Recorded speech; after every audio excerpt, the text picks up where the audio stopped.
A Shavua Tov to everyone. Since the beginning of time, there's been sometimes a clash between what I call individualism and communalism. I know that's not a word in English, but suffice it to say, you can call it communist versus capitalists. You can call it in other names. Sometimes the individual needs have to be compromised in order to meet the communal needs, and sometimes the community has to bow to the individual.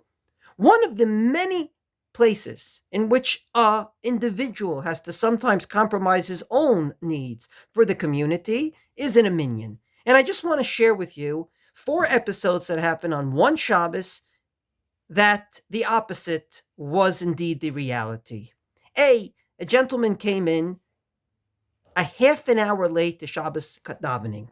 Thus, the tzibur was at their silent Amida davening, and he comes in and he had no qualms into walking in front of endless people in order to get to his place, violating the explicit law in Shulchan Aruch that says you can't walk in front of someone that davens Shmona Esrei.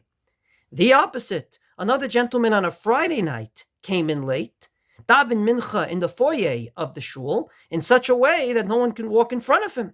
So thus, everyone was stopped in their heels because he was davening his silent Amida, something that could have been prevented by just davening next to the wall and not davening a few feet in front of the wall, which is the walkway for many people. See, a gentleman came in late and sat down because he's at the parts of the service where you sit down while everyone was standing up during Shmona Esrei. So the whole shul is standing before God in their silent Amida, and this gentleman is sitting down singing Baruch She'amar or Ashrei. On the 4th episode, which was even more interesting, was a gentleman that was davening, again, late, and thus he was saying Shema Yisrael in such a way that he was bothering everyone that was davening their silent Amida.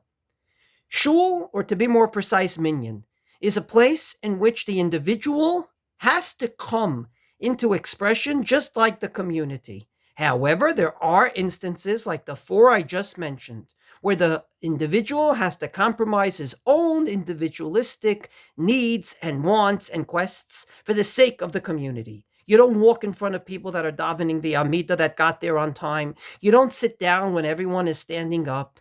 And obviously, you don't say your prayers out loud for everyone that's silent to hear it.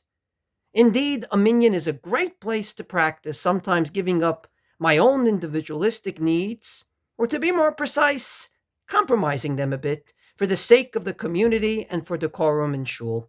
Wishing everyone a Shavua Tov and a happy Hanukkah.